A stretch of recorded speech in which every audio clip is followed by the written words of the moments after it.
UP जी gangster अमन साहू का encounter हुआ है। अनौपचारिक तरीके से मुझे भी अभी सूचना मिल रही है कि ये जो अपराधी था उसको एक जेल से दूसरे जेल ले जाया जा रहा था और उसके भागने के क्रम में उसके साथ ये हादसा हुआ है। मगर खैर अपराधी अपराधी होता है और अपराधी फरार नहीं हुआ, ये बड़ी बात है। हमारी सरकार लॉ एंड ऑर्डर को लेकर गंभीर दिनों दिन होते जा रही है, ये सरकार के लिए भी एक सकारात्मक चीज है। मैडम, इस तरह का हादसा तो यूपी में होता है, भाजपा के लोग बोल रहे हैं कि आप लोग बुलडोजर नीति। यूपी में किनका सरकार है? यूपी में किनका सरकार है? मैडम, बाबूलाल बोल रहे हैं कि यही हश्र होना चाहिए माफियाओं का। बिल्कुल सही बोल रहे हैं, इस बात में तो उनसे हम भी सहमत है। कहने नहीं, देखिए बस वही चीज नहीं है। अब जो घटना घटी है, पुलिस ने अपना काम किया है, ये चीज हम लोगों को देखना चाहिए। कल डीजीपी ने जिस तरीके से कहा मैडम, और जो सीपी सिंह थे और तमाम लोग थे वो सवाल उठाने लगे, क्या लग रहा है कि ये उसी का रिएक्शन है क्या? देखिए, किसी भी अपराधी पे कार्रवाई होना चाहिए। अब वो भाग रहा है, भाग के फरार हो जाता तो भी डीजीपी बदनाम, तो भी सरकार बदनाम।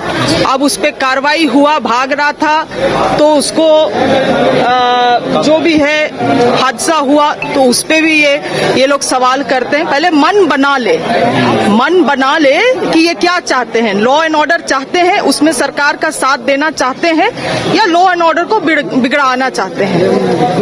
अभी भी मैडम लॉ एंड ऑर्डर पर सवाल उठाया जा रहा है, कैसे रुकेगा, लगा इस पर कंट्रोल कैसे लगेगा? ये सरसों नहीं भूत है, बीजेपी वाले सरसों यही लोग बांट रहे हैं। लॉ एंड ऑर्डर को लेकर सवाल उठ रहा था और इस बीच अमन साहू का एनकाउंटर भी हो गया।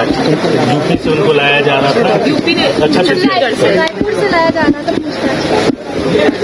देखिए, जो मामले हो रहे हैं उस पर सरकार का ध्यान है और कोई भी आदमी इस तरह से करके बच नहीं सकता।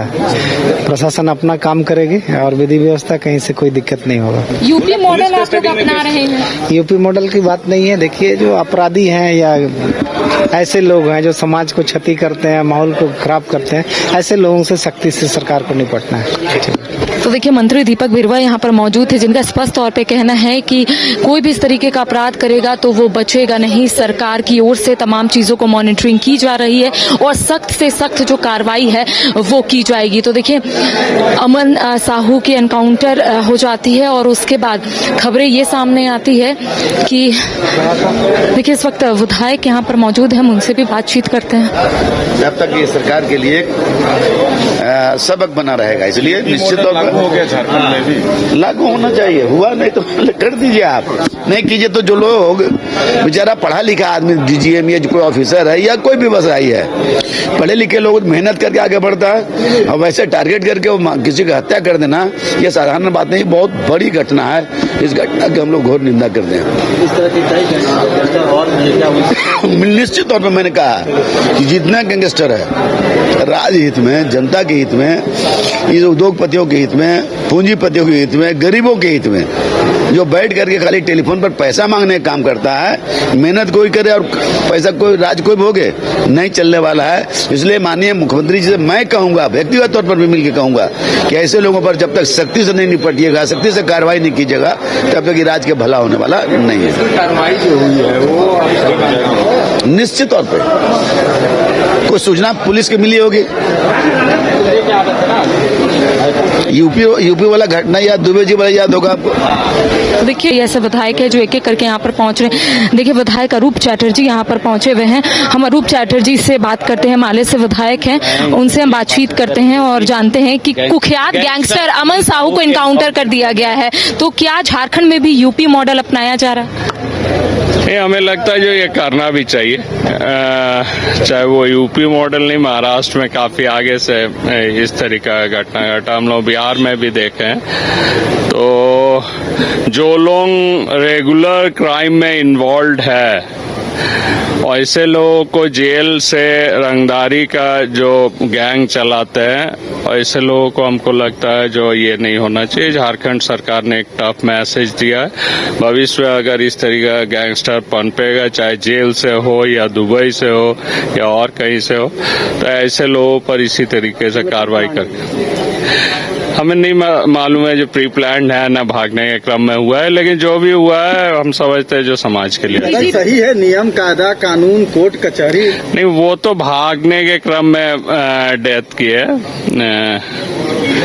लेकिन अगर कोई भागेगा तो निश्चय ही मारा सदन जाएगा। में विपक्ष इसको लेकर सवाल उठा रहे थे, डीजीपी के कार्यशैली को लेकर सवाल उठाया जा रहा था और आज और डीजीपी ने जो कहा है कि जेल से सभी चीजें ऑपरेट होती है, क्या आपको ऐसा लगता है? नहीं, वो तो सही बात है। जो ज्यादातर जगह गैंगस्टर जो है जेल से ऑपरेट करते हैं या नहीं तो बाहर से ऑपरेट करते हैं। धनबाद में भी जो लगातार घटना घट रही है रंगदारी का, तमाम चीजों का फॉरेन से ऑपरेट करने के लिए के कारण दिक्कत हो रही है। केंद्र सरकार से परमिशन भी मांगा गया है उसके ऊपर कार्रवाई करने की, लेकिन अभी तक दादा कुछ लगाम लगेगा राज्य में जो आपराधिक घटनाएं घटी? होपफुली लगाम लगेगी, एक मैसेज तो जाएगा।